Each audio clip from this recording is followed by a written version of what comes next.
So, step 2 na tayo. Mag-blower tayo ng buhok ni customer. O, ayan. Si Ma'am Janeline Tamara. Ayan siya. Kinahanglan pa daw niya magbutang og kilay. Kay dili pwede. Nahibat na ang kilay.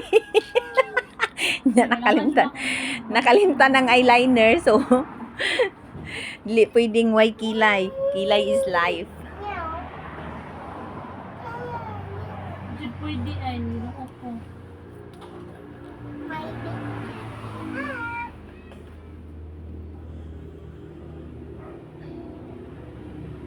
Siya. So, magba-blower tayo for today's video. Ano man? Ayun na yung kilay-kilay. Ano man? Ay, magkuan ta dito niya. Ako tinay hud Ginoo ko mura ko Android. Anong ko andian? Dulo man among balay ba? Dura. Ako ra ni pa. Once akong bana. Ano ba yan? Hindi na sa kuwan. May dagang laligas. Asa ka ikan to?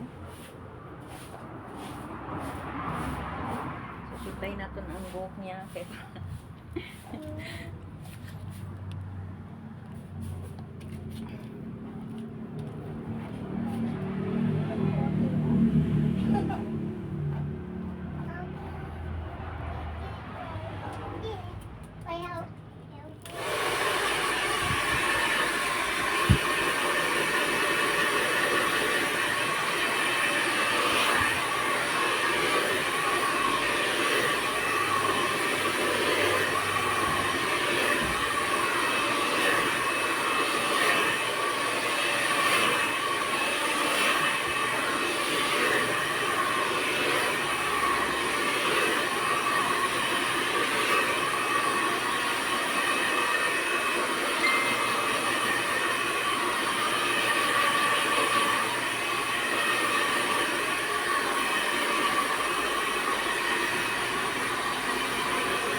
na yung resulta ng inky na.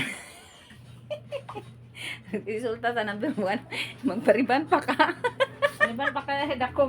So, step 2 na tayo. Mag-plancha tayo ng buhok. Kailangan lang na igbisun check maayo kay dili pwedeng baga. Kasi ito yung magpapakuid ng buhok. So, kailangan mong ayusin. Hindi pwede ang paturagas. So, ganyan lang ka. Simple ang plancha. Kung di mo pa alam, sali mo na yung kamay mo na init. Hindi pa natin kasi yung usok. Hindi talaga. Plancha nga eh. Ano mo, kumita sa kumuran di hak. Hindi ang kuan mo nalisngaw. Asa? Uy, ang kuan ba? System mo. Ayan, kita nyo nag-straight na siya. So, manipis lang talaga. Hindi pwedeng makapal.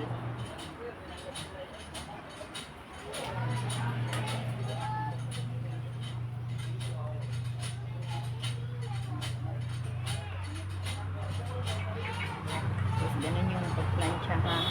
Hindi pwedeng plancha-plancha lang na ano. Kasi yung dito babase yung result ng gawa mo. Hindi mo inayos ng plancha, hindi rin maayos yung resulta.